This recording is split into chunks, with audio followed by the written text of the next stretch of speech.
我是徐川。上一世，年仅13岁的我，利用压岁钱在股市赚得盆满钵满，不光开创了自己的动漫和游戏公司，还让我家的徐氏集团一举扩张，成为了临清市第1大集团。可就在我公司上市的第2年，我和我的父亲徐天林竟然先后陷入了昏迷，母亲雪茉莉为了救我们，只能变卖家产，带着我们四处求医。可到最后，我们都没有好起来，徐家也被3大财阀吞并，彻底没落。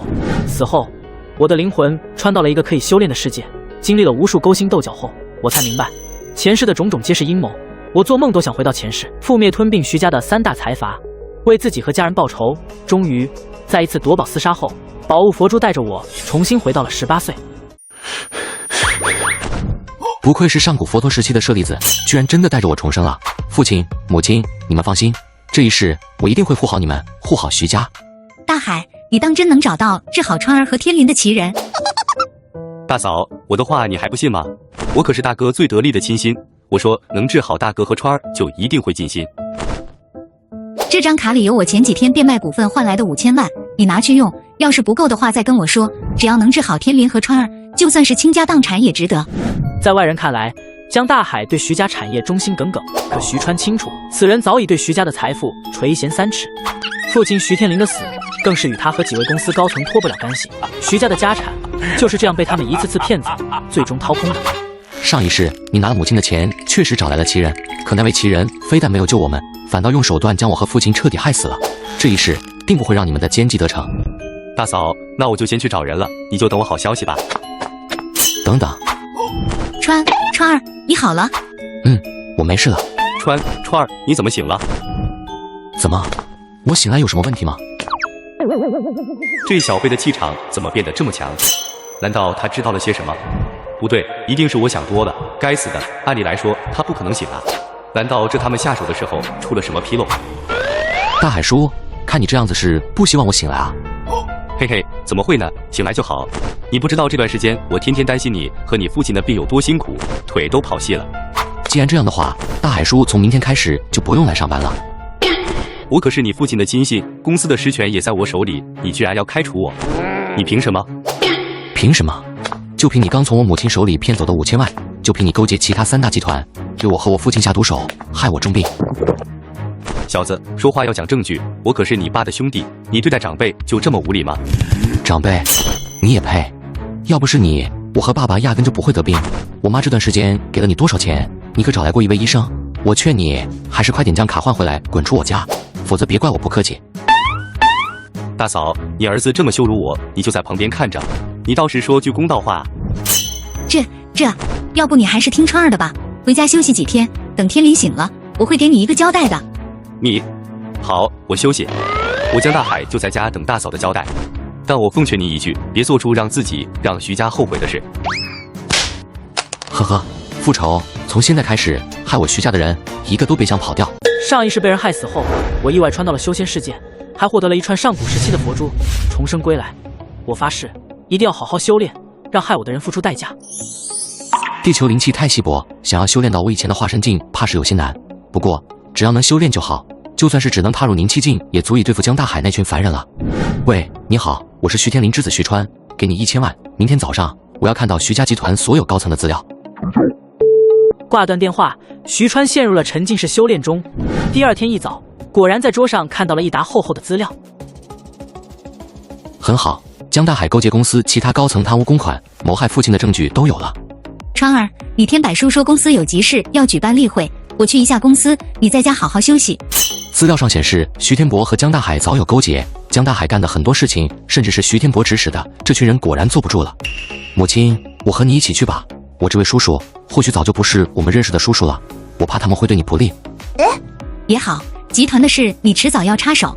来到集团，雪茉莉去办公室准备开会事宜，徐川则去了会议室查看情况。听说了吗？徐家那父子俩已经病入膏肓，怕是撑不了多久了。他们一死，这徐氏集团指定要大乱。你还真说对了，知道集团突然召集咱们开会是为啥不？是有人要对薛总裁发难了。今儿这会就是让咱们选边站，是掉进深渊，还是奔着荣华富贵，全看这一遭了。发难，站队，呵呵，从前你们或许能得逞，但这次该变天了。站住！你干什么的？这里是会议室，岂是你能随便进的？赶紧出去！我生一场病，连公司高层都不认识我了。那个，我是……哦，你是来打扫卫生的吧？不用扫了，一会儿要开会，正好你去楼下咖啡店帮我们买几杯咖啡。咖啡是吧？行，就是不知道你们喝不喝得起了。徐川说完，竟然真的往楼下咖啡店走去。等他离开后，徐川的三叔徐天博和雪茉莉以及其他几位高管也相继走进了会议室中。大嫂，既然会议开始了，那我就有话直说了。请。这段时间，集团旗下的所有业务都呈现出了下滑趋势，部分业务下滑幅度甚至超过10个点。大嫂，你作为集团总裁，是不是要给我们这些股东一个交代？是啊，商场业务已经亏损了5个亿了，再这么下去，我们股东的钱都要亏光了。徐总裁，我们知道您为徐董的事忙得焦头烂额，没时间打理集团业务。可公司业务关系着整个徐氏集团的兴衰，实在马虎不得了。众人你一言我一语，全是对雪茉莉的指责。雪茉莉始终沉默。公司业务下滑的问题，她早就察觉，也一直在调查，却始终没找到根源。依我看，大嫂不如把手里的业务分一部分出来吧，我们帮你照看着，一来能减少公司损失，二来你也能轻松点，专心照顾大哥。没错，我们都愿意帮学子分担。越来越多的支持声让雪茉莉陷入尴尬，拥护她的人寥寥无几，反驳声被彻底淹没。雪茉莉终于明白，这场会议早已被徐天博掌控，集团大部分力量已落入他手中。今天这根本就是一场逼宫。就在雪茉莉无措之时，徐川推门走了进来。你们要的咖啡来了。我操！川，你真的醒过来了。看着徐天博对待徐川的态度，众人这才明白了徐川的身份。之前还指使徐川买咖啡的高管，瞬间坐不住了。对不住啊，徐少，我们几个有眼无珠，您大人有大量，千万别怪罪我们。怪罪？怎么会呢？要不是你们，我还不知道今天开会的目的呢。对了，你们说的选择战队选好了吗？是支持我母亲，还是要对她发难？徐川的话让众人脸色铁青，就连徐天博也是面色阴沉，心里不住发想，自己的计划是不是被这个侄子发现了？呵呵，我今天来是特地来给母亲送文件的。这份文件就是我母亲对集团业务下滑给大家的交代。既然大家都在，就多听听吧。地产销售部经理宋天安谎报业绩，私吞员工提成，欺上瞒下。商场招商部经理李平把商场客户资料卖给赵氏集团，谋取私利。地产品牌部经理张天虚报广告费用，和下属公司勾结拿回扣。有这些人在，公司业绩怎么上得去？是吧，叔叔？该死，这小子哪来的资料？算了，目前先顺着他，日后再和他算账。川儿啊，此事事关重大，不如先调查，之后再从长计议了。徐川内心冷笑，正想发话，江大海突然推门冲进了会议室。诸位董事，你们可得给我评评理！我为集团忠心耿耿奋斗了几十年，现在就因为几句话，徐家公子就要把我开除，我不服！我要薛总裁给我江大海一个说法。原来他早就来了，一直躲在暗处，就等这个时候发难。这肯定是天板叔的安排。江大海，我不是已经辞退你了吗？谁让你进来的？我江大海是徐氏集团的员工，要开除我得董事会说了算。徐公子，你没这个权利和资格吧？你这些年在集团做的勾当都在这上面，念在你为公司服务多年的份上，我给你个机会，马上滚！你算个什么东西？我敬你是薛总裁的儿子，才好言好语跟你说，你敢让我滚，赶紧给我道歉！我作为长辈，不跟你计较。既然这样，就别怪我不客气了。经过一晚上修炼的徐川身体素质早已达到了媲美顶级特种兵的实力，他当下便抡圆了胳膊，一巴掌甩了过去。小贝，你居然敢打我！徐副董，您可要为我做主啊！徐川，你年纪轻轻，竟敢对江秘书动手，简直目无王法！你的眼里还有我这个叔叔吗？哈哈，叔叔，你只看到我教训江大海，却没看到他指着鼻子骂我，这样对我好像不太公平吧？另外，江大海昨天已经被我开除了，我很好奇他是怎么进来的。小兔崽子，反了你了！今天我就替我哥教训你这个不知礼数的东西！来人啊，把他给我轰出去！徐天博大手一挥，早已埋伏在外的几个身强力壮的保安立刻冲了进来。雪茉莉刚要开口阻拦，徐川却拉了拉他的手，示意他稍安勿躁。如果你们现在回原位，我可以保证你们还是徐氏集团的好员工。呵呵，徐少爷，你的所作所为我早就看不顺眼了，识相点就自己出去，不然一会儿弄伤了你，可别怪我。不知死活的东西！小兔崽子，你找死！够了！嫂子，今天徐川这么对我，你得给我一个交代，不然我们众位董事可不答应。雪茉莉看着眼前的闹剧，心中一阵心寒。丈夫的亲弟弟竟联合外人抢夺徐家的产业，她闭上眼深吸一口气，再睁开时，眼中已无半分犹豫。交代是吧？好，我代表天林以集团董事长的身份宣布，江大海开除，销售部部长李富春开除，股东张少白逐出董事会。大嫂，这些都是公司的老员工，说开除就开除，怎么向集团其他员工交代？交代？不开除他们才是真的无法交代。没了这些蛀虫，徐氏集团才能好好发展。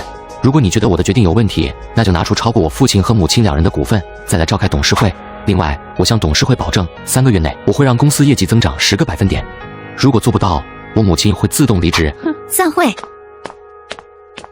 徐川，我的好侄儿，既然你这么不识趣，就别怪我这个做叔叔的心狠了。散会后，徐川将母亲送回了家中，自己却故意走在了别墅区外的小巷中。怎么才来？我等你们好久了。你知道我们要杀你，那不然我为什么会出现在这里？不过，你们也太让我失望了，看上去都一副不行的样子。好狂的口气！既然你找死，那我们就成全你。说吧，是谁指使你们来的？想知道？到地下去问阎王爷吧。既然你找死，就别怪我了。我说，是徐氏集团的徐天博，他给了我们1000万，要我们杀了你。我的命居然只值1000万？还有呢？我不想听谎话，若是敢糊弄我，后果你承担不起。徐天博还给了我们3000万，要我们绑走徐氏集团的总裁雪茉莉。我的兄弟们都能作证，我说的全是真的。念在你们只是受人指使，没造成糟糕后果，可以免除死罪。不过死罪可免，活罪难逃，你们也该尝尝教训了。徐川直接使出铁械手段，将几个人废掉，又检查了一遍现场，确定没有留下指纹后，才回到了家中。上一世那个给我和父亲下符咒的修炼者，也不过是凝气境水平。只要我能早日达到凝气境，就算只有1阶，那人也不会是我的对手。只可惜地球的天地灵气实在是太稀薄了，要是在异世界，我昨晚就已经到凝气境了。对了，差点将你忘记了。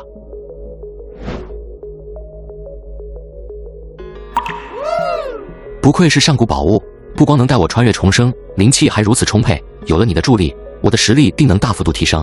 次日一早，浑身舒畅的徐川来到了徐氏集团。王秘书，把公司的真实情况跟我说一下。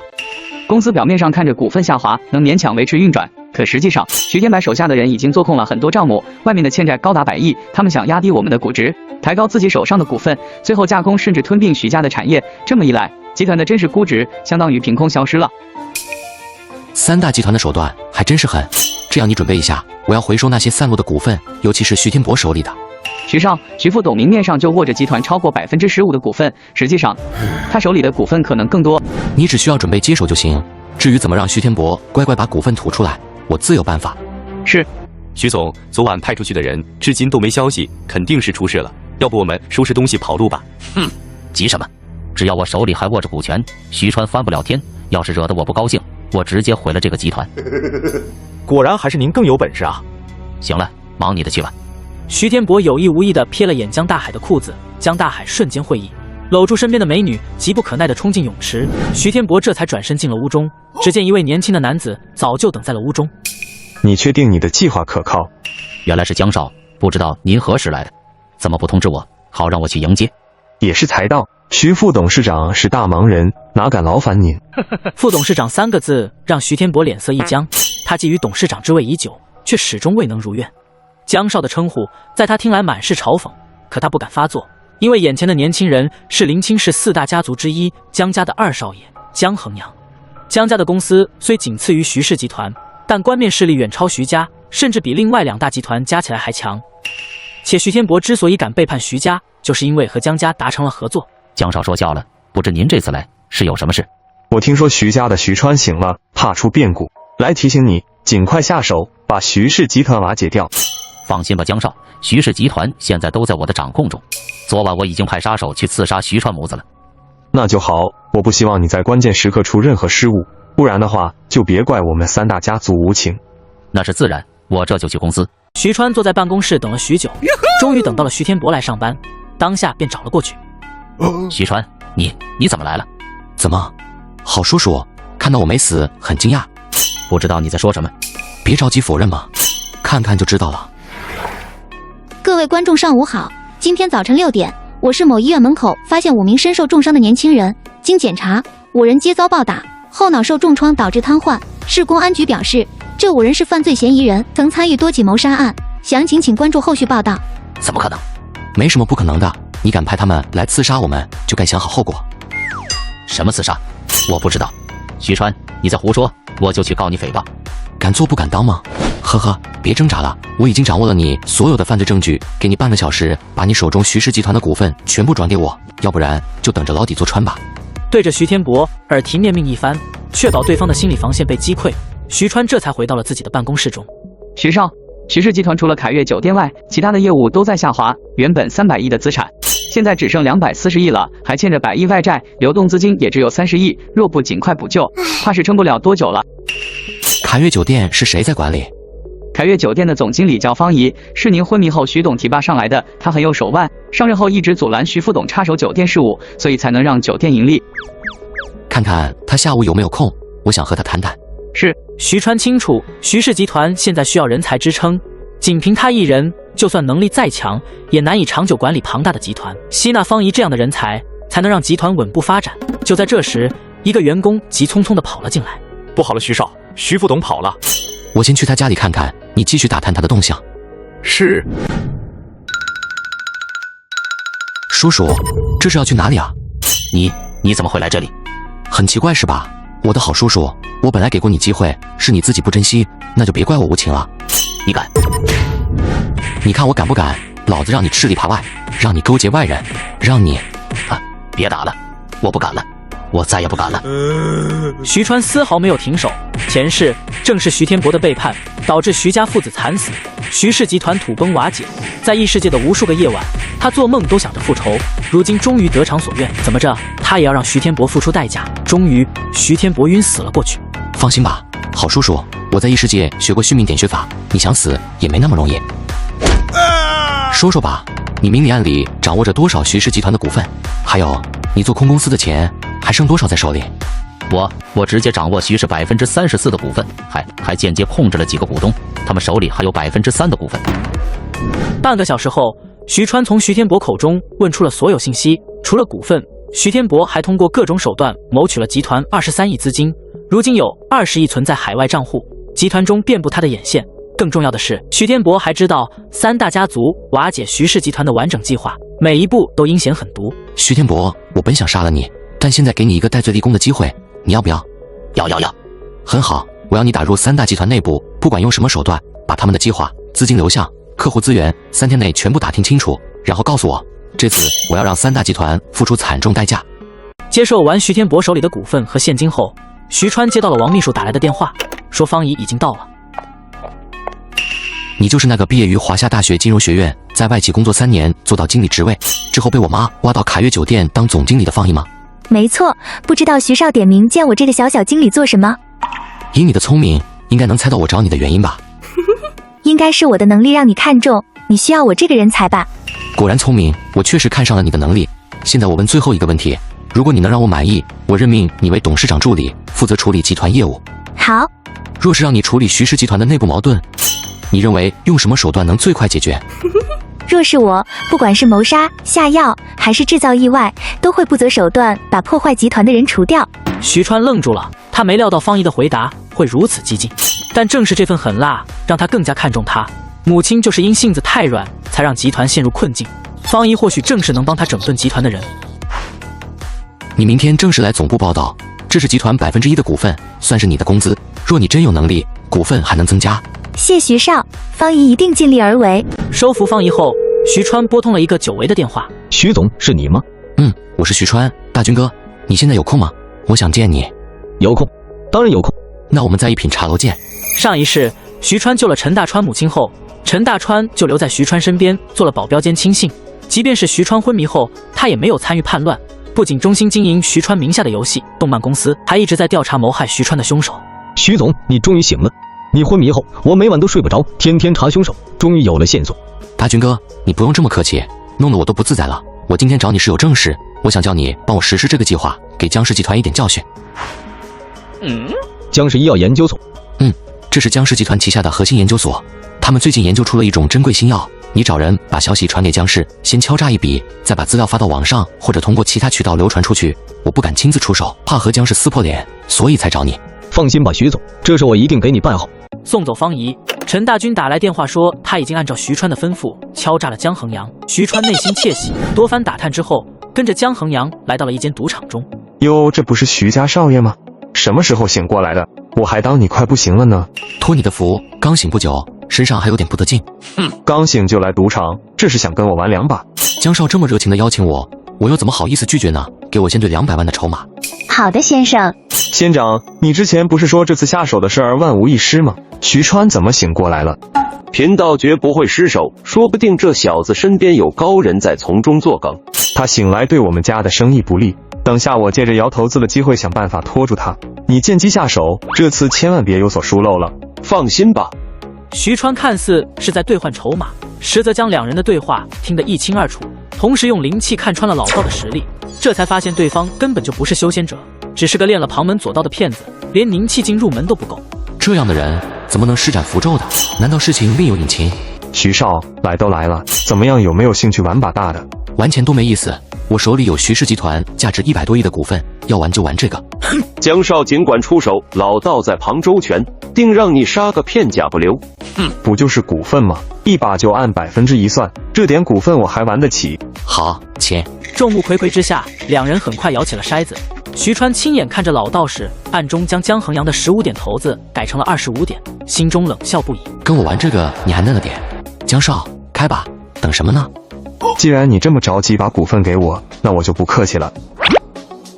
怎么可能？我不服，再来。江少，此人有古怪，要不先算了吧，等我查清他的门路再和他玩。别废话，你不是说可以暗中使劲吗？你这次给我看紧他。是。要不还是算了吧，1%的赌注着实是没意思。那你想怎么样？我倒是想压3%，就怕江少输不起啊。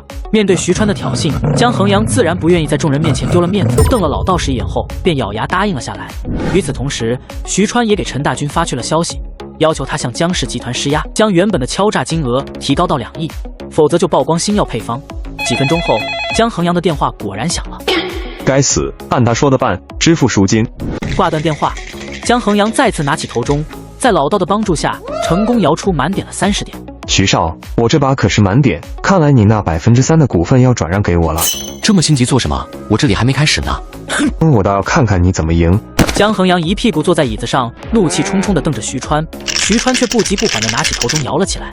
当他揭开盖子的那一刻，所有人都震惊了。天哪，有一颗头子从中间裂开了，一半是6点，一半是1点，正好31点。不可能，怎么可能？你绝对是作弊。荷官，不知道这种情况该怎么算。之前83年的一场赌赛上出现过类似情况，当时的裁判是判为有效，所以今天这一局自然也是有效的。哈哈哈，江少，那我就对不住了。江衡阳气得脸色铁青，他知道徐川是故意的，但却抓不到任何把柄。就在这时，他的手机又响了，是秘书打来的。江少，不好啦，那个人说咱们支付太晚，已经把新药配方曝光了。该死！哼，先让你走，输了我的，迟早得给我还回来。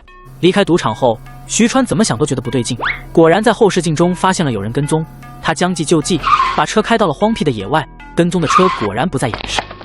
小子，借俩钱花花呗，也不多要，就500万。就凭你们这实力也敢敲诈我？我数3个数，立刻滚，否则别怪我不客气。哟呵，小东西还挺嚣张的吗？不给你点颜色看看，你就不知道花儿为什么这样红。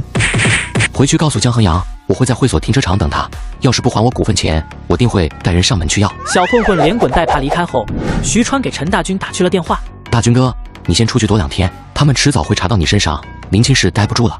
他们查到我就能查到你，你怎么办？你只管顾好自己，不用担心我，我自有安排。挂断电话，徐川回到了会所停车场，刚一下车，就见之前那个老道士冲着他走了过来。福生无量天尊，老道看居士印堂发黑，似有血光之灾啊！想找我麻烦就直说，少在这里装腔作势的。哼，老道早知道你有古怪，不过纵使你本事再大，在老道面前也是枉然。这么硬气，我和我父亲身上的符咒是你下的吧？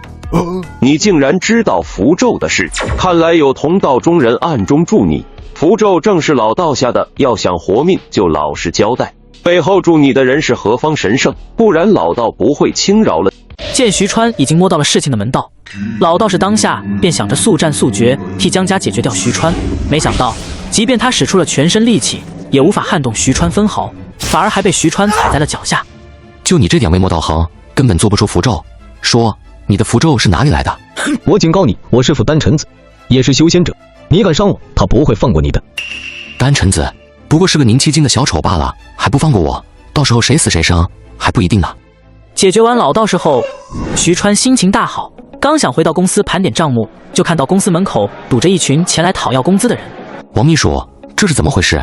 原本集团的建筑部门是由一个叫刘永福的人管理的，但自从您掌权后，他就称病不起，不光不管建筑部门的事儿，连工人的工资都不给发，这不，工人就闹上门了。不过依我看，这件事情估计也少不了那帮人的撺掇。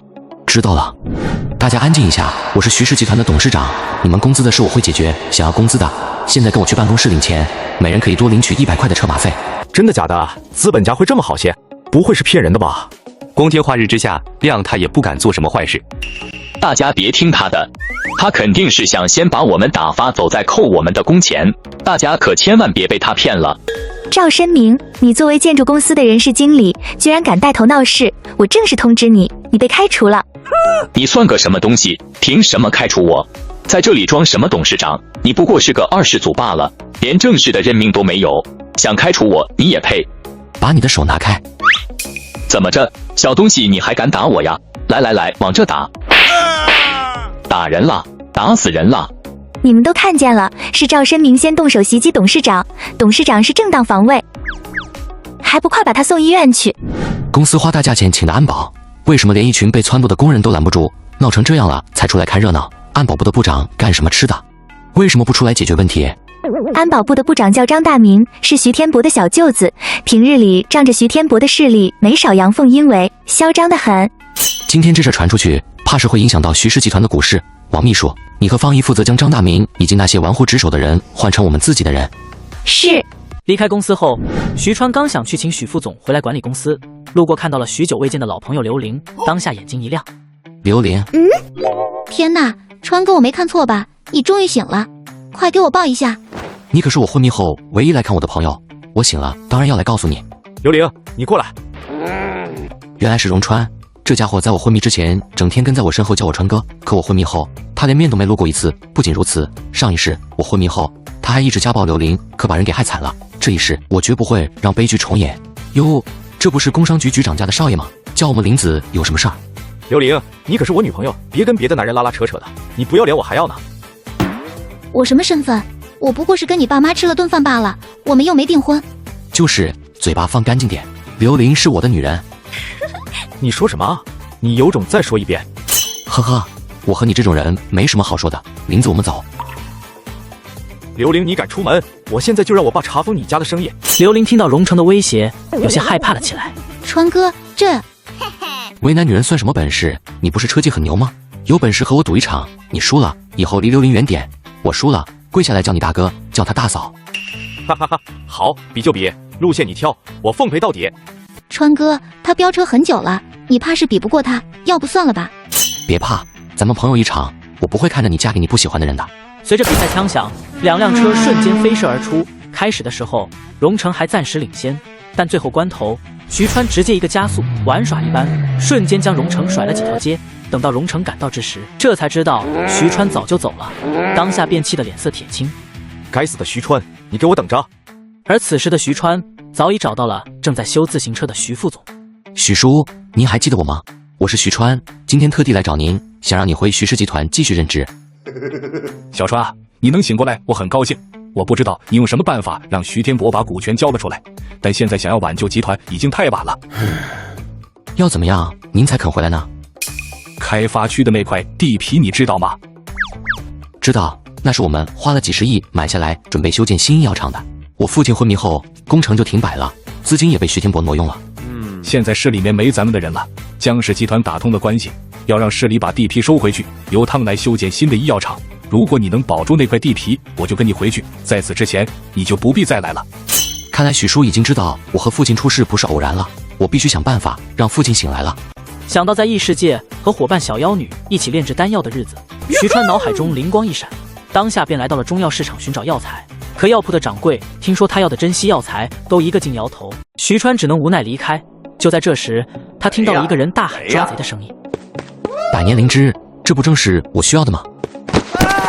小伙子，真是多谢你了，要不是你，老夫这药就要被抢走了。老爷子，您这株灵芝能卖给我吗？就你口气这么大，你买得起吗？不好意思了，小兄弟，我家里有人生了怪病，需要这味药滋养，恕老夫不能割爱了。徐川闻言也不打算强求，刚准备离开，却见老者捂着胸口，直挺挺地倒了下去。赵老，你怎么了？快醒醒啊！要不我帮你看看？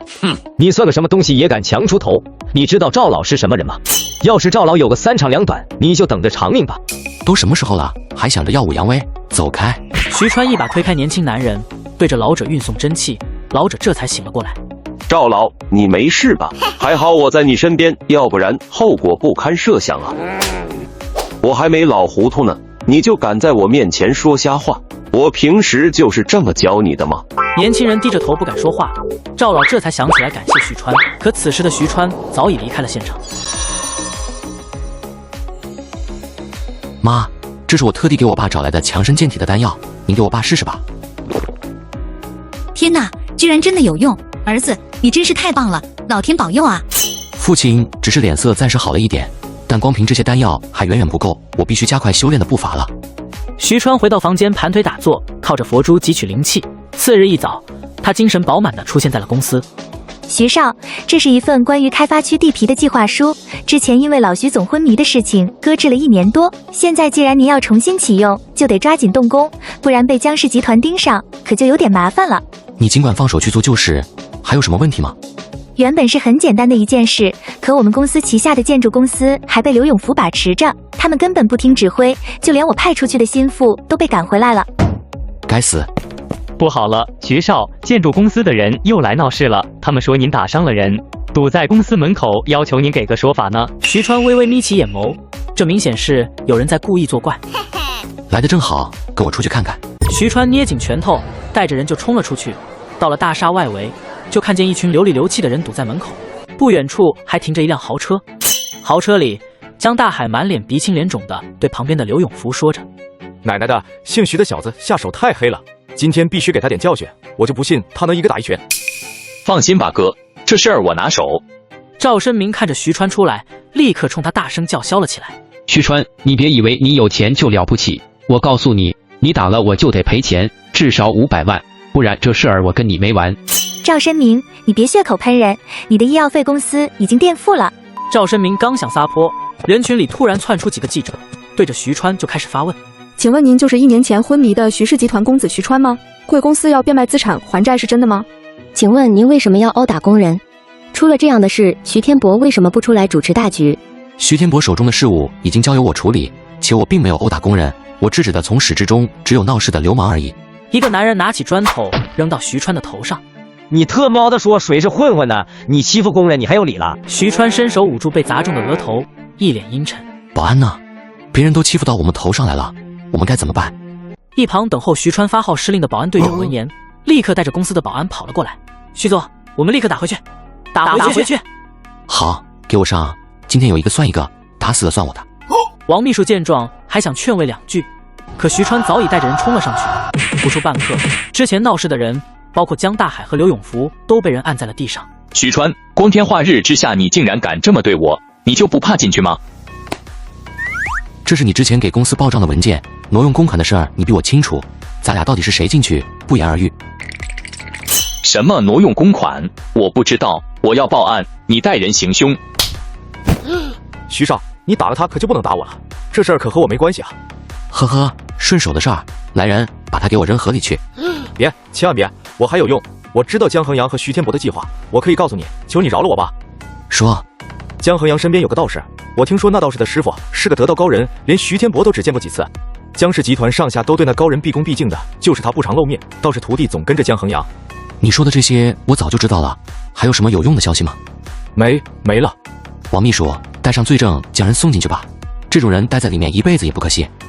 徐川知道江大海对自己母亲向来不轨，特地交代王秘书好关照后，才走到了刘永福身边。装晕是吧？那就和他一起进去吧。别，我没晕，求徐少给条活路。我给你2个选择，第一，把建筑公司的钱全吐出来，以后好好干活。第二，哼哼，我要你的命。疼，我选第一，选第一。好，方姨，你带着他去建筑公司把账收回来，争取早点让公司恢复运转。是。等方姨带走了刘永富，徐川打电话给看守徐天博的人，没想到接电话的却是陈大军。大军哥，我不是让你出去躲2天吗？江河阳手下有些人，我怕你不安全。怕他老子就不是葫芦啊！行吧，那你自己小心一点。对了，把看着徐天博的人先撤了吧，我要让他主动引出江河阳背后的修行者。徐少，江氏集团因为新药配方泄密的事儿忙得焦头烂额的，您要不要趁这个机会拿下那块地皮，顺便新建一个制药厂？可以是可以，不过我刚醒来，手里没有人脉，地皮的事儿怕是有些难办啊。咱们市的赵定贤市长是新上任的，我听说为人刚正不阿，或许您可以从他身上下手。徐川刚琢磨着怎么找市长打通关系，刘玲就蹦蹦跳跳闯了进来。川哥，晚上有个圈子里的聚会，我没有难办，你能陪我一起去吗？我倒是想啊，可惜我还有很多事要处理，没时间。到时候赵市长家的千金也会去，你就陪我嘛，说不定还能跟他结交一二呢。徐川心中大喜，当下便答应了下来。可晚上两人还没等进到宴会厅，就被一脸怨毒的荣成给拦了下来。你这种废物也配来这里？你知道这里面的人都是什么身份吗？知道啊，里面都是有头有脸的人物，不然也请不动你当看家狗啊。你敢羞辱我？来人，给我打断他的腿丢出去！我倒要看看今天谁打断谁的腿。就在二人即将出手之际，之前跟着赵老的那个年轻男人走了出来。是你，之前的事儿我还没和你算账，你居然还敢找上来。三哥，原来你和他有过节啊？他就是个破落户，还敢在赵老面前耍横。川哥，他们赵家挺有势力的，咱们怕是得罪不起，要不咱们先走吧。呵呵，狗仗人势罢了，不足为惧。反了，给我打！赵庆三恼羞成怒，当下便吩咐手下攻击徐川。荣成见状，也带着人加入了战局。可令他们没想到的是，徐川只是微微出手，就将他们全部制服。你小子居然是练家子，荣子，你盯着，我去叫人。别呀，三哥，等等我！还敢在我面前嚣张！我叫你对林子不好，我叫你家暴林子，我叫你婚后出轨。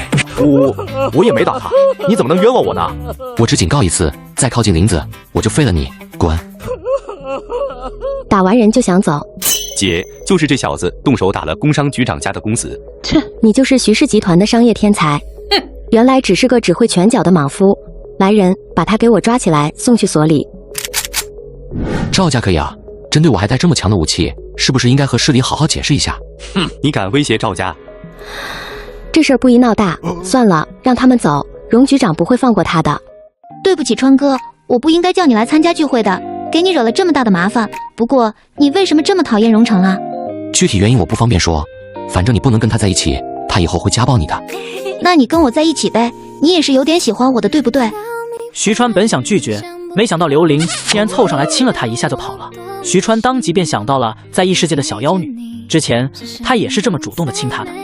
小妖女，你现在怎么样了？有没有想我呢？喂，徐少，有消息了，我带人从刘永福那里追回来，资金一共4亿5千万，不过还有些被倒卖的建筑材料还没搞定，处理起来有些麻烦。这些混账东西居然能贪污这么多钱！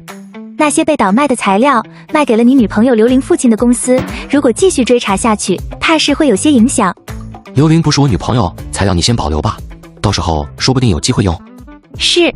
挂断电话，徐川想着打听一下赵家的事，就来到了朋友周正所在的夜店。川哥，哎呀，我刚刚还在念叨你呢，你这就来了。我这次来找你是想向你打听一下赵家的事儿。赵家那姑娘什么情况？咱们这个市长千金叫赵明月，他身边那个小跟班叫赵庆三，听说是堂兄妹。赵明月有点手腕，赵庆三完全是个草包，嚣张的跟自己是市长似的。堂兄妹，那赵庆三跟着的那个老者是什么身份？经过一番打听，徐川这才知道，赵贡老先生就是赵市长的父亲。他当下便有了上门拜访的心思。你来干什么？我来找你父亲，有事要和他商量。等着。徐川也不客气，站在门口耐心等待。可就在这时，原本好好的赵明月突然浑身抽搐了起来，只不过几秒钟的时间便晕了过去。坏了，我孙女这是又犯病了。赵老，您之前说的家里有人身边就是他吗？是啊，我孙女不知道生了什么怪病，经常就会无预兆的晕过去，所以我才会经常找些珍稀药材给她补身体的。让我看看。小伙子，你有办法？我只能先看看，治不治好的不敢保证。年轻人就不要谦虚了，只要你能救我孙女，就是我赵家的恩人。你有需要，我定会帮忙的。徐川也不废话，当下便将赵明月抱到了沙发上，用灵气探查起来。体内气息这么紊乱，分明是走火入魔的迹象啊！得加大灵气输入，才能将人救醒了。我这是又犯病了。多亏了这位年轻人救了你，不然这次只怕是爷爷也有心无力啊。徐川，多谢你了。你不是要找我父亲吗？我这就叫他回来。等了一会儿，赵定乾回到了家中，将徐川邀请到了书房。徐川这才说明了来拜访的目的。赵市长，我这次来是想要向您争取一下那块地，用于新建制药厂。如果工厂能建好，不光是对我们徐氏集团有好处，对国家对整个地级也是大功一件啊。可事情远远没有你想象的那么简单。你们徐氏集团就是散沙一片，你一个光杆司令能撑得起这么大的项目吗？如果能拿到这个项目，我保证我们1周之内就能动工。如果我做不到，我会主动把地皮交出来，绝不会让您为难。希望徐总说到做到。回到公司后，徐川把和赵定乾的约定告诉了方怡。方怡听完，眉头立刻皱了起来。恐怕有难度，资金缺口太大了。看似只是动工2个字，但若想让市里满意，必须拿出实实在在的进展，这需要大量资金支撑。差多少？如果所有股东愿意继续出资，缺口就能小很多。这件事我来解决，你先出去吧，让我想想。方怡转身出门，走到办公室门口时却停住了。他本想和徐川保持纯粹的上下级关系，可看到徐川皱眉发愁的样子，还是忍不住心疼。算了，看在你送我上下班的份上，我还是为你出一份力吧。联系一下公司的几个大股东，我有事要当面跟他们谈。方怡和股东约好见面时间后，便走出了办公室。另一边，徐川也回到了家中继续修炼。看着手中的佛珠，他心中隐约有些不安。这串珠子来历太奇特，以后修炼的话得小心一点，稍有不慎，说不定可能会被引入邪道。可现实世界灵气这么稀薄，如果没有佛珠辅助我，该怎么提升修炼的境界呢？徐川思索许久，最终还是决定冒险修炼。他运转灵力，小心翼翼地穿进了佛珠内部。终于，一尊金光闪闪的大佛出现在了他的面前。佛珠内有神佛镇压，不应该是正气凛然吗？我怎么感觉不寒而栗呢？嘿嘿，等了几百年，终于又有人进来了。此人修为深不可测，定是被镇压在此的修仙高人。小生误入此地，冒犯了高人，这就退出去。来都来了，还走什么走？我看你小子资质不错，可为什么会从化神境界跌落到如此地步呢？还没敢请教高人名号。我自己都忘了名字，别人都叫我北海老怪。我操！北海老怪居然是那个曾以一己之力压制正邪2道数百年的邪教魔头。说说外面的世界吧，说得好，我就放你出去。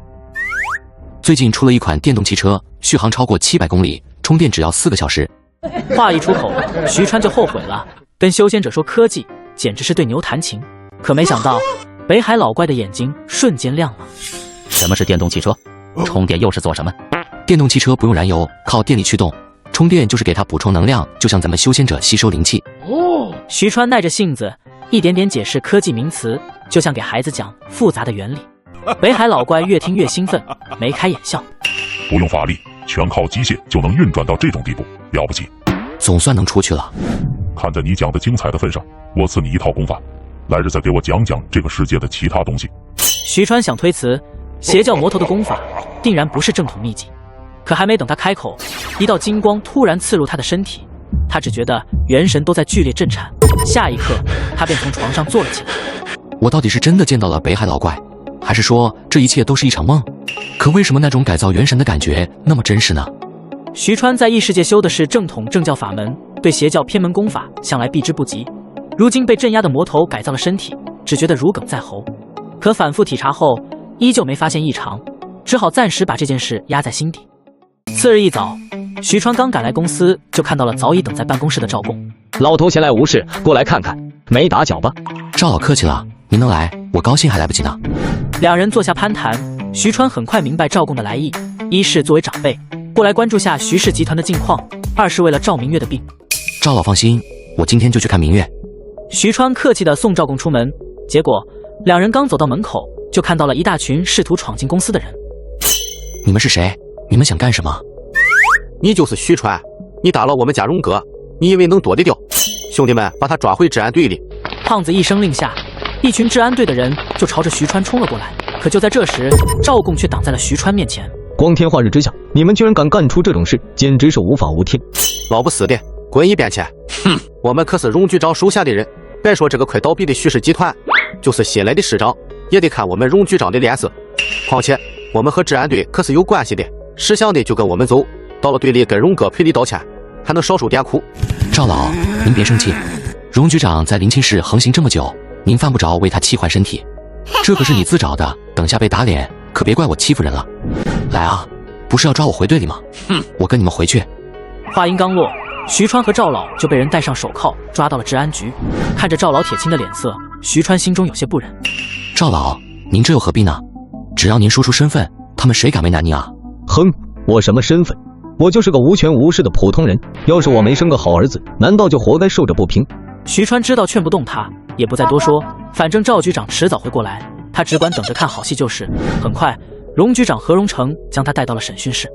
小徐啊，你和荣成不是朋友吗？你怎么能在宴会上面将人打成这样呢？荣局长叫人把我抓来，不是为了让我看荣成的脸吧？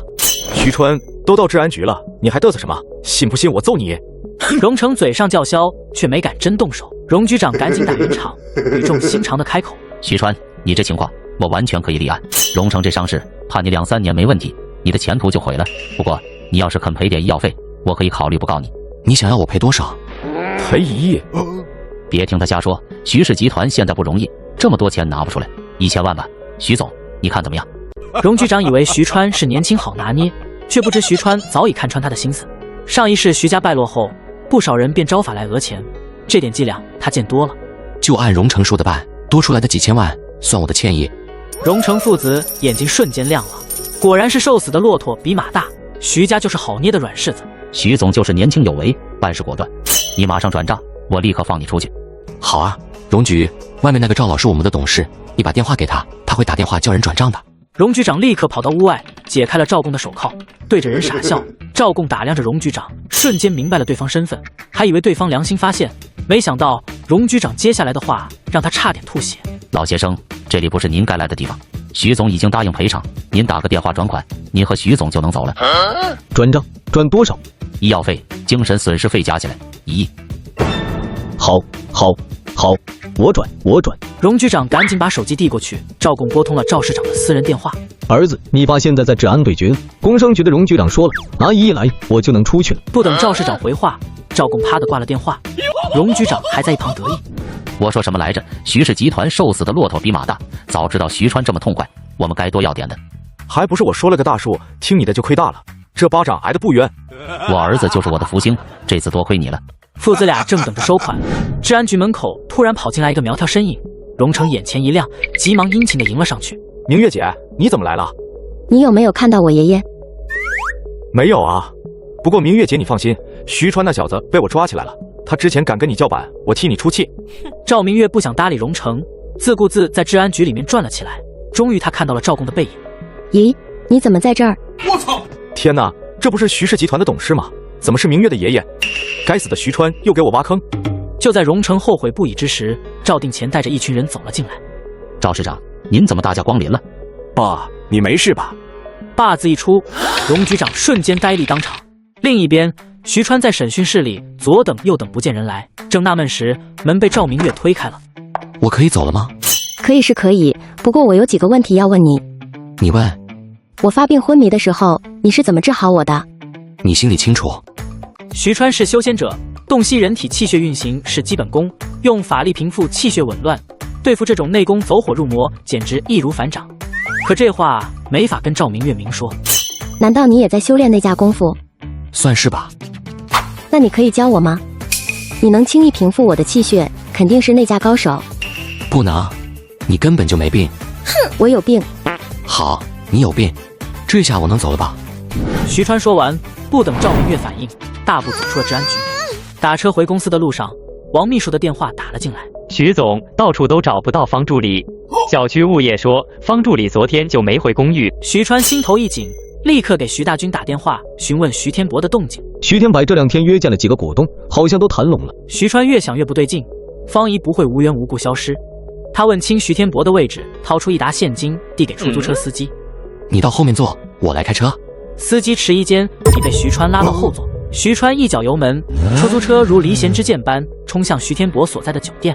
他清楚，逼徐天博交人可能会破坏坑江氏集团前的计划，但江氏的钱再多，也比不上方怡这个人才宝贵。钱没了可以再赚，要是方怡出了意外，他会内疚一辈子。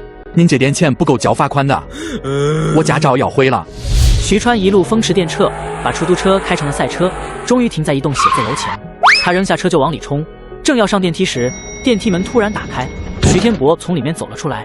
徐川二话不说，直接就将人给提了起来。说，你把方怡怎么样了？天地良心，我没动方怡一根汗毛。信你就有鬼了。徐川拖着徐天博就要往外走，就在这时，一个清脆的声音响起：“徐川。”徐川回头，只见方怡好端端的站在门口。你没事吧？我没事，这里人多眼杂，我们先离开再说。路上，方怡才解释，昨天他去找股东的路上临时有急事，回来后从王秘书那得知徐川在找他，打电话又没人接，猜到徐川可能误会了徐天博，就赶紧赶了过来。你现在是董事长，做事怎么能这么冲动？我就是找机会收拾徐天博，他没对你动手，我也迟早要收拾他。别贫了，事情可能麻烦了。徐川接过资料一看，原来是方怡在游说股东时做的功课，有人正在高价收购徐氏集团的股份。看着看着，徐川笑了起来。你还笑？他们收买的股份足够左右公司决策了，要是阻挠建厂计划，咱们就会失去那块地皮。放心，这是我这个董事长该操心的。方怡见他信心满满，也不再多言。就在这时，徐天博突然大喊：“徐川，光天化日之下，你居然敢这么对我！治安队马上就到，你今天别想闪了。”果然，没过多久，一队治安队赶了过来，领头的正是之前胖子口中说的刘队长。刘队长，咱们又见面了。哦，是徐少啊，都是误会。收队，收队，徐少您忙，我们不打扰了。刘队长带着人匆匆离开，根本不管徐天博等人的脸色。该死的徐川，你给我等着，到时候我势必要让江衡阳那边的高人弄死你。将方怡送回家后，徐川才想起来自己忘记和赵公致歉了，当下便买了礼品来到了赵家。徐川，我没想到临清市风气这么差。荣局长这样的是个例，您别为他气坏了身体。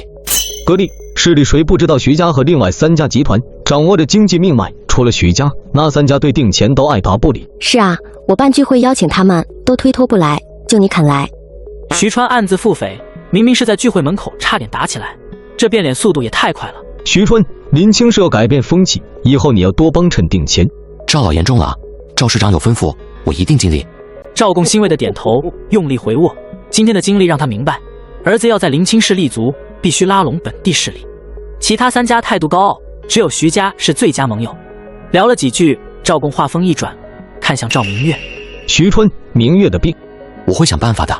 徐川清楚赵明月是想缠着自己学内功，可修仙和内功天差地别，就算赵明月再练100年，也摸不到修仙的门槛。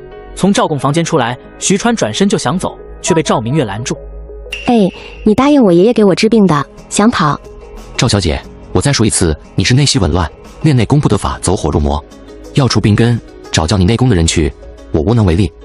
那你跟我爷爷还满口答应。赵老背景深厚，赵市长是父母官，我当然要打好关系。至于你有什么？我就知道你不是好东西，趋炎附势，阳奉阴违。哼，说对了，现在知道我是什么人了吧？以后别缠着我。徐川侧身绕过他，大步离开。赵明月气得捏紧了拳头。徐川，你给我等着，我跟你没完。徐川离开赵家后，并没有回公司，而是想起了刘玲。荣局长倒台，荣成再也不能纠缠刘玲，可这反而让他头疼。刘玲对他一往情深，前世的凄惨遭遇让他不忍伤害，但他对刘玲并无男女之情，长痛不如短痛，该说清楚了。川哥，你怎么来了？我来找你说点事。徐川刚想说清楚两人之间的事，就看到江衡阳搂着自己的大学生女朋友走了过来。哟，这不是徐川吗？江少，好久不见啊！不知道你欠我的钱打算什么时候还？徐少还真是心急，过了这2天，我连本带利还给你。哼，让我还钱，我看你还是等死吧。我已经将你的事情告诉丹臣子了，等丹臣子来临清之时，就是我收购徐氏集团对你发难之时。徐川不想搭理江衡阳，冷笑一声，便拉着刘玲离开了校门口。就在这时，刘玲一脸兴奋地看向了他。川哥，我刚想找你呢，我听说老城区要举办一场地下拳赛，还有练内功的高手呢，你陪我一起去呗。徐川看着刘玲兴高采烈的样子，实在不忍心拒绝，于是便带着人来到了地下拳场。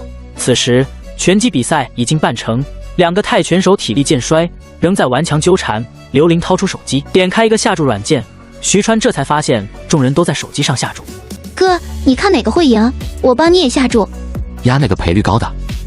可是通茶都快输了啊！他是老拳手，年纪大了，八送正到黄金年龄，场上都占绝对优势了。输了算我的，赢了算你的。徐川看得明白，通茶是故意示弱。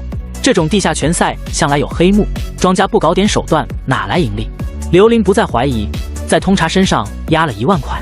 下注刚截止，通茶就被八送抓住手肘按在台面上，眼看就要落败。哥，你看要输了吧？那可不一定。就在众人以为比赛结束时，通茶突然双腿盘住八送的腰，以一个不可思议的姿势转身，将八送狠狠顶了出去。紧接着一记飞腿踢在八送侧脸，八送当场昏厥。看台上安静了2秒，随即爆发出咒骂和惊叹声。哥，你太厉害了，真赢了！拳手被抬下场后，一个油头粉面的主持人拿着麦克风上台，开始调动气氛。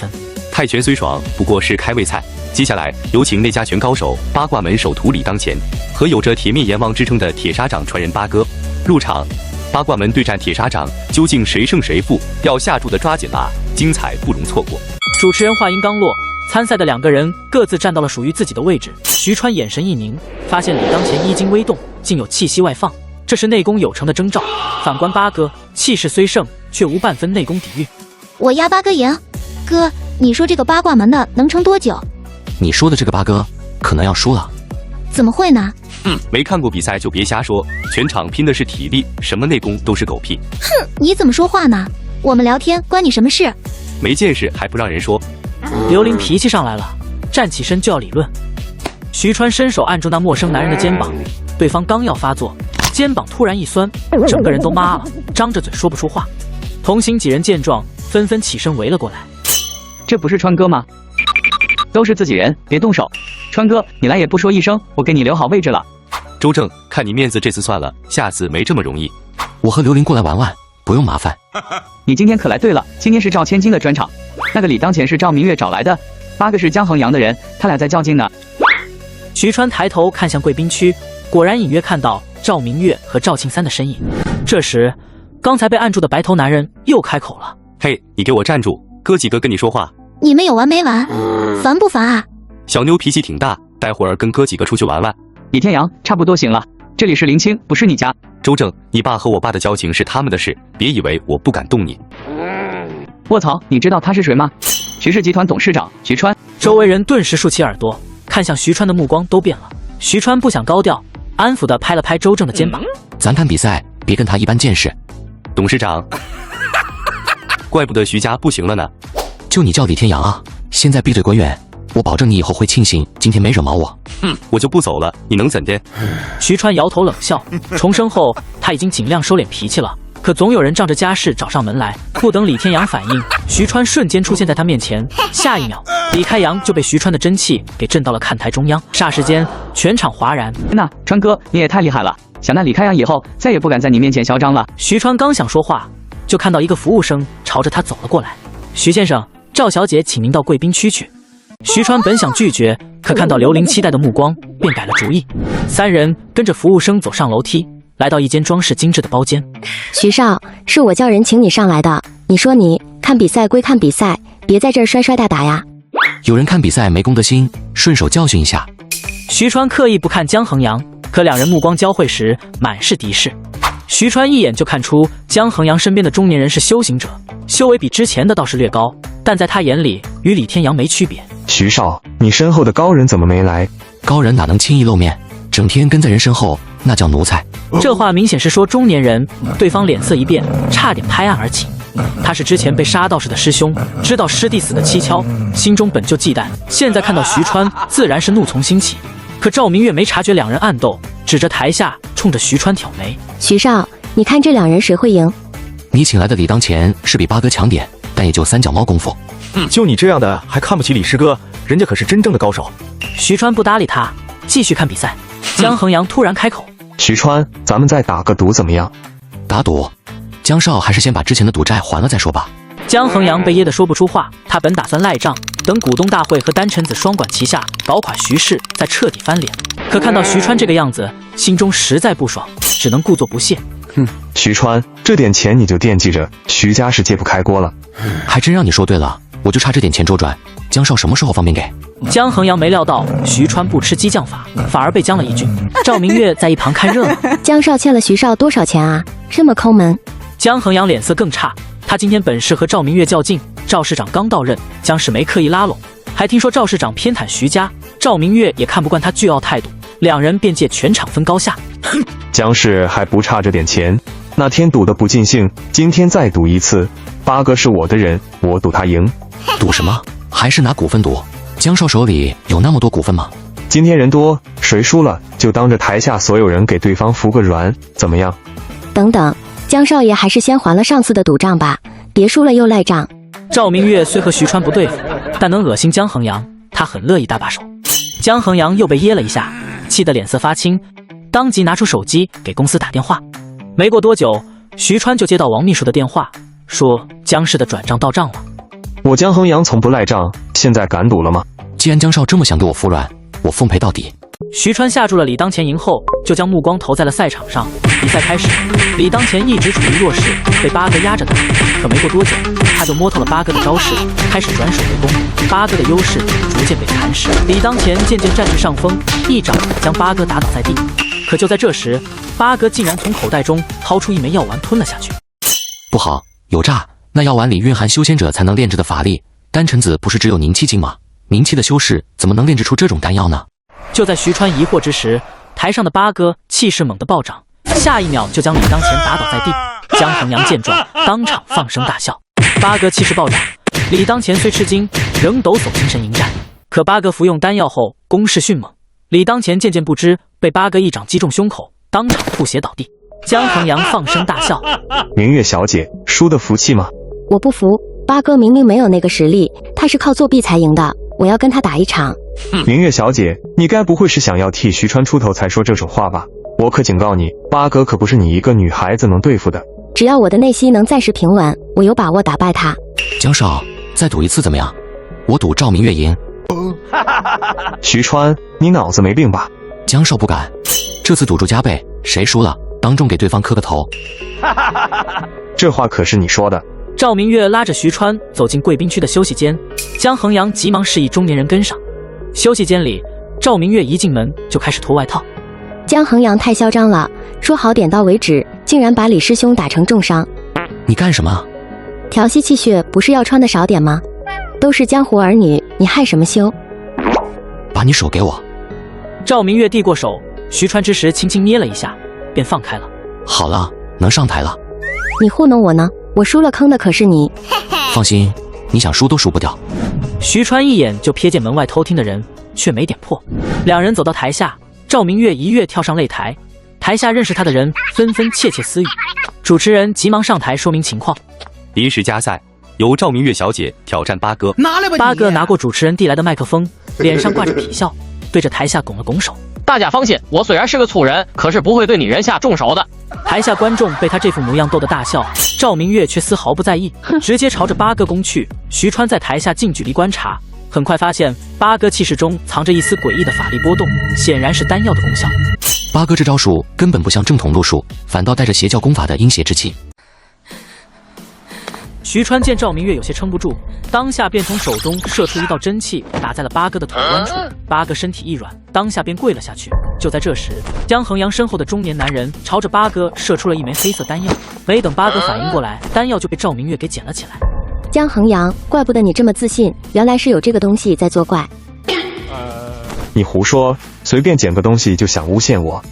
徐川跳上台，从赵明月手里接过药丸，低头嗅了嗅，药丸气味有些熟悉，细细分辨，用料却都是这个世界的常见药材。江少，刚刚你和徐川打赌，我可是见证人，该履行赌约了。你说什么？我不知道。江衡阳悄悄对身边的中年人使眼色，快走。徐川还有话要问，怎么能让他们轻易离开？他跳下台，拦在江衡阳面前。中年人藏在袖子里的手突然一挥，一道凌厉气息直冲徐川要害。果然是邪教路数上不得台面。此时的徐川已经突破到了凝气2阶，法力虽未大幅提升，但配合异世界化神境界的经验，对付凝气3阶都有把握，更别提眼前的中年人了。他稍一出手就抵挡住了对方的攻击，这才看向江衡阳。江少，别着急走啊，这个头你今天是磕定了。我还有事，下次再说。江衡阳说着就要从徐川身边绕过去，徐川一把将他推得摔倒在地。中年人趁机发难，双掌推出，一股黑色旋风朝徐川胸口冲来。徐川丝毫不惧，挥手间浑厚的正统灵气就将中年人给打飞了出去。我有事要问他，先行一步。那江衡阳怎么办？他还欠你一个头呢。交给你了。徐川没把赌约放在心上，他现在更想审问这个中年修行者。他穿过混乱的人群，把中年人拖到地下一层的角落。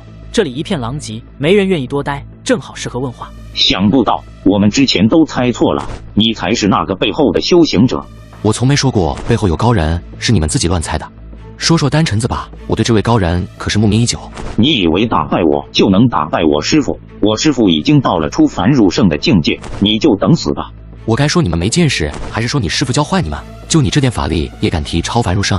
小子，你知道我师父是什么修为吗？纵观整个世界，能到筑基1阶的人屈指可数。我师父入关前就已是筑基1阶，等他出关后。中年人知道自己打不过徐川，就想抬出师父压人。他能确定杀死师弟的就是眼前这个不满20岁的年轻人。可他猜徐川最多是凝气1阶，对筑基境界来说，凝气不过是蝼蚁。哈哈哈，筑基，一个筑基修士就敢说放眼世界屈指可数，你可知道人外有人，天外有天？面对徐川的询问，中年人只是冷哼一声，便不再说话。呵呵，既然你不想说这个，那我们来谈谈丹药的事吧。丹药也是丹臣子给你的吗？徐川清楚，就算是筑基境界，也没法炼制丹药。他自己有灵气取之不尽的佛珠，也只能炼普通调养丹药。丹臣子恐怕另有手段。小子，你害我师弟，伤我，就不怕我师父报复？徐川催动法力，想折磨中年人，逼他说实话。可刚运功，就感觉到一股阴寒的灵气从他手掌钻入。中年人的法力正源源不断地朝着他的身上涌来。与此同时，中年人脸上的肌肉迅速干瘪，几秒钟内就变成了一具干尸。一阵风吹过，中年人瞬间变成了一堆粉末。徐川大骇，逃也似的离开了地下一层。就在这时，赵庆三朝着他跑了过来。徐川，我姐又犯病了，快跟我去救人吧。徐川心里暗骂，早不犯病晚不犯病，偏偏这时候发作，他自己都顾不过来，却还是跟着赵庆回到了拳击场。赵明月这是用刚刚比赛的时候用了内力，走火入魔的病又发作了。徐川抬手想帮他抑制气血紊乱，却发现之前从中年人身上吸收的阴寒法力无时无刻不在干扰他的灵力运转。想了想，他只能拿出了之前给父亲炼制的药丸，喂到了赵明月口中。他吃了我的药，应该不会有什么大事。不过保险起见，你还是要将事情和赵市长说一声。我知道了。徐川强忍着体内的不适，交代完毕，刚准备离开，就看到之前被打飞的李开阳带着一群人走了进来。徐川呢？给老子滚出来！李天阳，你是挨打没挨够吧？你他妈滚一边去！老子急了，连你一块打！李开阳，你叫唤什么？你知道我是谁吗？我管你是谁，给我打！老子活这么大还没吃过这亏。这里的人没一个是你惹得起的，我劝你快点离开，不然我不保证会发生什么事情。徐川体内的法力越来越乱，他不知道自己出手会不会直接打死人。在异世界，李天阳这样的人打死也不可惜，可这里是现实世界，杀普通人会惹来大麻烦。哈哈哈，装逼谁不会啊？之前你不过是运气好罢了，你还真以为你是武林高手，一个打10个啊？兄弟们，给我上！李开阳话音刚落，站在他身后的人就挥舞着棍棒，朝着徐川等人冲了过来。徐川二话不说，直接挡在了众人面前。对他来说，普通的棍棒根本撼动不了他分毫。呵呵，就这。既然你们这么没用，那接下来到我了。话音刚落，徐川身上的气息猛地外放，原先清澈的眼眸在阴寒真气的影响下瞬间变黑。只见他浑身一震，之前还围在他身边的人竟然全部都被震飞了出去。天哥，这男的太邪门了，咱们快撤！姓徐的，你给我等着！李天阳话没说完就想跑，徐川冷笑一声，抬手一挥，身后的大门哐的一声从外面关上，门板还被气劲压得变形，怎么都打不开。你搞什么妖术？徐川捏紧拳头，从前的灵气像和煦春分，现在混了的阴寒力量竟变得出手必见血。一瞬间，他只感觉自己理智都要失控了。该死，我跟你拼了！李天阳突然把身边的年轻人推出去，那年轻人还没反应，喉头就被无形的手掐住，脸色瞬间发紫。就在这时，赵明月醒了过来，看到徐川的情况，连忙大喊一声，这才将徐川的理智拉了回来。妈妈呀，救命啊！这里面有妖怪！随着李开阳的大力拍打，铁门被赵明月的保镖从外面砸了开来。把这群人都给我抓起来，没有我的话不许放。是。就在现场一片混乱之时，徐川双眼一翻晕了过去。与此同时，他的元神也被北海老怪拉进了佛珠里的空间中。嘿嘿，我传给你的功法不错吧？吸别人的灵气就是抢命，这不是功法，是陷阱。哈哈，你才修几年正教，倒学了一身假清高。这灵海都是我漏的灵气，你敢说没吸过？和我谈道义，可笑。谁知道你这灵气是偷来的？我吸你的，最多算劫富济贫。北海老怪被激怒，当下便使出一股力量，徐川扔到了半空中。一个灵气小修士也敢跟我谈替天行道，信不信我把你溺在灵海里？你弄死我就没人陪你说话了。这个世界灵气这么稀薄，你要想再等个修行者，得等10000年。北海老怪动作顿住，过了几秒才把徐川放回到了地面上。哎，从前也有个没天分的人来到了我这里，我送他功法，助他化神，半年就帮他修到渡劫境。可那小子贪得无厌，竟要我帮他渡劫。我最讨厌被指挥，就把他扔去荒芜世界了。可惜啊，他一走，我又寂寞了。那我怎么知道你以后不会扔了我？我只有一个原则，我给的你能要，但你不能主动要，不碰我底线，我不会赶你走。那我身上这吸星大法，你能拿回去吗？送人的东西哪有拿回去的？人也是万物吸人的灵气，和吸天地灵气没区别。No， 人和草木不一样，人有自我意识。都像你说的，修行不就成了强盗护墙？好久没见到你这么没大没小的小子了。北海老怪抬手一指，一道金光刺入徐川体内。这是功法的运转法门，只要你学会怎么控制，下次就不会吸死人了。徐川闭眼体悟，瞬间明白，这功法能在体内形成漩涡，主动吸灵气。之前是无意触发，才把中年人吸成干尸。我爸背下了筑基境的符咒，你有办法解吗？混蛋，这点小事也来问我，你当我是跑腿的？徐川叹气，知道老怪脾气倔，只能以后再想。两人讨价还价半天，终于约定徐川隔3差5来灵海讲现实世界的事，老怪允许他自由吸灵海灵气。你灵气这么多，我修100年也吸不走1/100,000，用得着这么小气？你别绕枪夸我，以后你修为高了，胃口只会更大。真吸干了，算你命好。两人东拉西扯聊了很久，徐川发现老怪虽像魔头，却见识广博，心境豁达，竟生出几分好感。直到担心肉身安危，才告辞离开灵海。睁开眼后，他才发现他居然躺在赵明月的卧室中，还昏睡了1天1夜。你醒了？我没事了，就先走了。连谢谢都不说一声。我救了你2次，你以后少找我，就是对我最大的感谢。第一，江衡阳的赌债是我帮你要的。第二，你打赌输了，是我上台帮你找面子。第三，你在全场动手的事是我压下去的。第四，你昏迷后我守了你1整夜。第五，赵明月突然贴近徐川，鼻子几乎碰到他的嘴唇。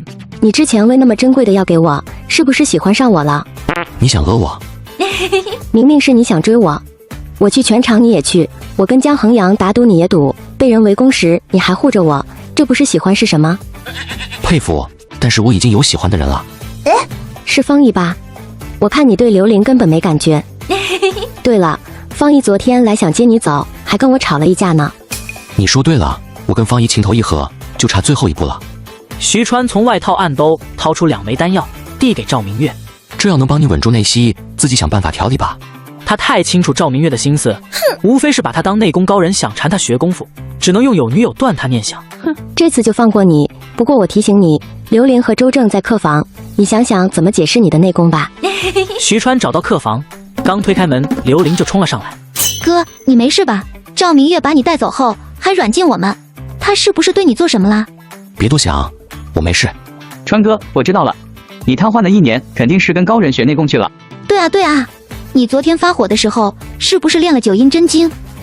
徐川本来想编瞎话，见两人自己脑补完了，干脆顺水推舟。你们明白就好，这是别对外人说。告别众人，徐川走出了赵家，这才发现方怡早已等在了门口。不好了，徐总，大部分股东被徐天博说服了，还有人在大量收咱们的股票，你手里的股份勉强还剩51%。太多了，再抛出去一部分，把他们喂饱。他们持股超51%，就能卖制药厂地皮，甚至撤你的职。舍不得孩子掏不着狼，制药厂要开工，我要用他们的钱修咱们的厂。次日，徐川抛售股份的消息传开，江衡阳想买却没钱，想了想，只能是给主管酒店餐饮的古美集团打去了电话，说了这2天发生的事。徐川不是瘫痪了吗？什么时候这么厉害的？古大哥，徐川邪气得很，昨天差点打死我，我身边2个高手都栽在了他手里。我再借你一部分资金，徐川交给我来对付。江衡阳喜出望外，很快收到古美集团的钱，立刻让手下把徐川抛售的股票全买了。徐川，这次我看你死不死。股市动静，徐川都看在眼里。徐氏注入了大量资金，他手里只剩不到一半股份，江衡阳手里的股份也不少。股东都站在江衡阳那边，徐川在集团已没了绝对话语权，而这一切，这正是他想要的。差不多了，让建筑公司开工吧。方怡欲言又止，建筑公司的刘永富是徐天博的人，就算开工也拦不住江衡阳和徐天博。徐总，你……我还有2张王牌没打。徐川轻松走出公司，方怡却坐不住了。徐川明明要输了，怎么还这么淡定？他咬着牙，犹豫许久，拨通了一个电话。你想好了？只要你帮徐川，我回去后你要我怎么样都可以。徐川开车去了临清大学，瘫痪前他本该在这里上学，现在他想重新找回学生身份，办好复学手续。徐川刚想离开，就看到一个中年人朝着他走了过来。你是徐川？是，你有什么事？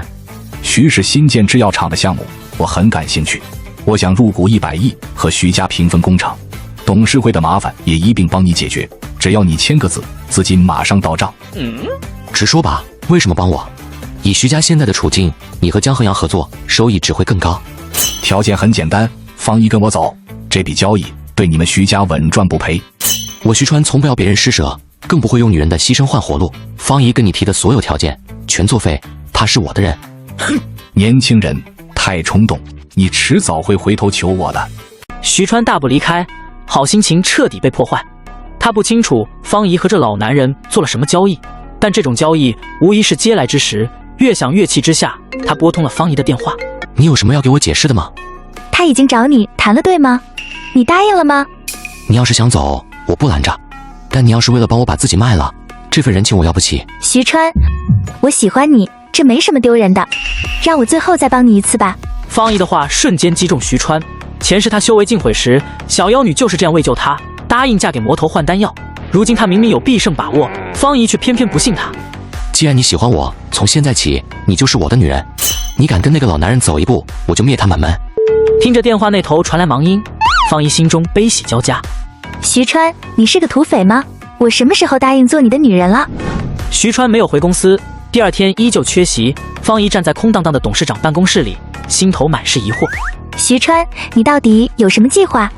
徐氏集团表面平静，实则一场蓄谋已久的逼宫已箭在弦上。在徐家失去51%的绝对控股权2天后，徐天博和江衡阳强制召开了股东大会。今天就是徐家倒台的日子，徐川没了徐家少爷的身份，我看你还怎么狂。江少，您亲自来干什么？交给我们办就行，今天绝对要把徐川从集团内除名。我要亲眼看看他失去一切后脸上那痛苦的表情。徐川这小子心毒手黑，咱们得提防他被逼急了背后动手。你放心，我已经跟古潼说好了，他派了几个高手来保护我。你要是不放心，开完会就跟我走。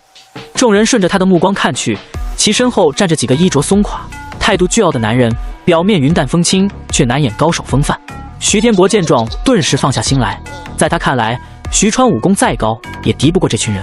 徐川，过了今天，你就是个无权无势的小子，到时候我有100种方法折磨你。江衡阳在会议室与股东们低声交谈，公司员工们议论纷纷，整个徐氏集团人心惶惶。方怡看着会议室的局势，又气又急，只能掏出手机给徐川打去了电话。徐总，江衡阳和徐天博带着股东逼宫了，他们要开股东大会除名你。方怡，从今天开始我就不是董事长了，我把你的情况跟许副总说清楚了。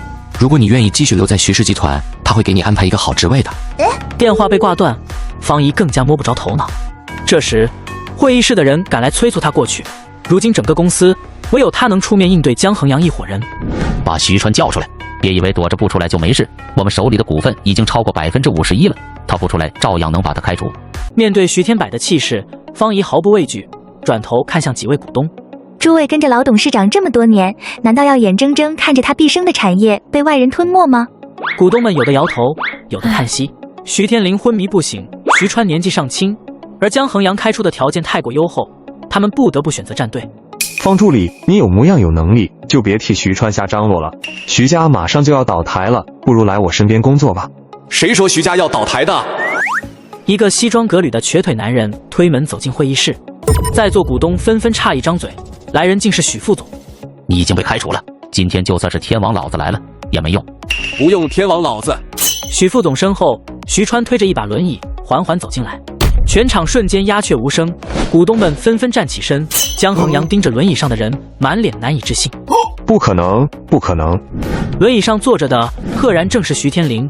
原来徐川1天前就利用从北海老怪那里获得的功法，将父亲体内的符咒取了出来，但他并没有声张，因为他要利用敌人的轻视，将父亲作为最后的王牌。就算徐天林醒了又怎样？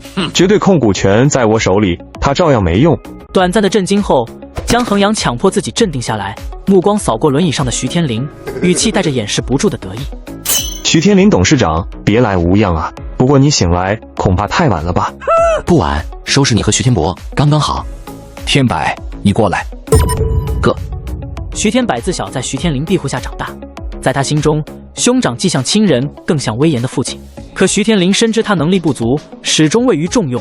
这份冷落让徐天柏积怨已久，最终勾结江衡阳，将徐家推向险境。你干什么？股东都站在我们这边，怕他做什么？天柏，只要你今天诚心悔过，之前的事我都可以不再追究。你少假惺惺的，我是你亲弟弟，你宁愿重用外人，也不肯让我当副总，我没你这样的大哥。徐天林轻轻摇头，徐川早已将前因后果告知于他。即便徐天博犯下大错，他仍想给亲弟弟最后一次机会，可对方显然并不珍惜。徐川，别以为把你爸找来就能改变什么，今天我就要让你们父子卷铺盖滚蛋！哼，江衡阳，跟你说件事，前不久江氏集团新药配方泄露，是我干的。是你，我早该猜到。好，今天咱们新账就账一起算。江衡阳转身面向众股东，摆出掌控者的姿态。我要求现在举手表决，开除徐川和徐天林的一切职务，还有制药厂的地皮要全价出售给江氏集团。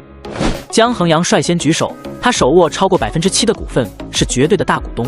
徐天柏紧随其后，在他的带动下，所有股东都举了手，唯有角落一个60多岁的瘦小老头缓缓走到了徐川身边。徐总，您交代的事我已经办好了。徐川，我警告你，别耍什么花样，事情已成定局，你翻不起浪的。你派徐天博到处收买股东，我怎么会不留后手？来，看看这个。徐川将手中的文件塞到了江衡阳手上，江衡阳抓起文件一看，竟是股权转让书。这看似不起眼的老头，竟在众人不知情时悄悄收购了10%的股份，哪里是什么小股东，分明是隐藏的大股东。江衡阳，你所谓的超过51%的投票根本没通过，现在你还有什么资格提议举手表决呢？徐川，算你狠，这也只能让你们多活2天。江衡阳大手一挥，招呼徐天柏和股东们离开。在他看来，没有股东支持，徐氏集团新建制药厂就是空谈。等一下，即便昏迷1年，徐天林在众人心中的董事长烙印仍未消退，这份威望远非股权可以衡量。徐氏集团本就是他一手创立。我知道诸位或许不相信我儿子的能力，甚至对我也不抱希望，但我可以保证，若大家留下陪我把制药厂建起来，徐氏集团必将再次成为临清市的龙头企业。保证？你拿什么保证？徐总，不是我们不相信您，可我们也得为自己的利益打算啊。看到没有，徐家早就过气了，想翻身，做梦！我能给大家保证，不过得请大家见一个人。徐川话音刚落，赵定乾带着赵静和赵明月走了进来。徐总，咱们又见面了。赵老您跑一趟了。赵市长，您刚来临清不久，恐怕不了解情况吧？徐家如今的状况，您还要支持他们，我不得不怀疑您的动机。我会向省里的张副省长说明这里的情况。临清确实是虎踞龙盘之地，江少认识张副省长，巧了，我也认识。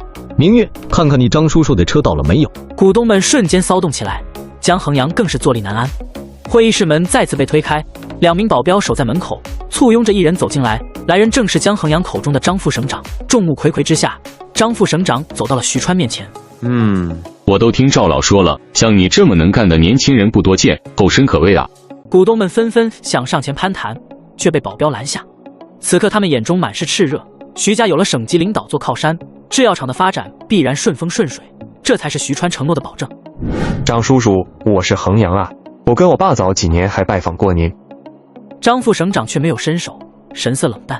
江氏集团确实为临清做过些贡献，但你们要清楚自己的位置。这话虽未明说，立场却已然清晰。他对江氏集团的傲慢态度极为不满。江衡阳心头一沉，江氏本就是3大集团中实力最弱的，如今被省里领导当众敲打，消息传开后，集团声誉必将受损。徐氏集团新建制药厂的工程对临清市意义重大，省里也很重视。我可以透露一句，政策上我们会全力支持。张副省长此行本就为卖赵贡人情，简单表态后便想和赵定乾一同离开。江衡阳见状，急忙上前陪笑。赵老一直没机会拜访您，我能单独跟您说几句话吗？有话就在这里说吧。您刚来临清，可能不了解情况。徐川这人阴险得很，前些日子我们集团新药配方泄露，就是他干的。江少，说话要讲证据。你刚刚明明承认了。我可什么都没说。好了，你的好意我心领了。徐川是什么人，我会自己了解。江衡阳只觉一拳打在棉花上，他终于明白局势已彻底逆转。徐家有了省市2级支持，即便没有股东，也能贷款建厂。制药厂地皮，他再无染指可能。前后投入的80多亿，本是用来瓦解徐家的资金，如今却成了给徐家铺路的嫁衣。想到这里，他的心如同滴血。我们走。会议室里只有徐天百慌忙跟上，他回头看向其他股东，试图挽留。你们别忘了，都拿了江少的钱。徐副总，哦不对，你现在没职务了。我们是拿了江氏的钱，但之前说好的，这是投入集团的资金。现在徐氏有了建厂能力，我们还是觉得投在这里更划算。你们这群骗子，把我的钱都吐出来！他身后的7、8名高手立刻上前一步，气场全开。想动手，江少，相信我，就算你带再多的人来硬的也没用。江衡阳瞥见一旁的赵贡，终究不敢造次，他咬着牙带着人转身就走。一场风波终于平息，徐天林重新执掌董事长之位，许副总也官复原职。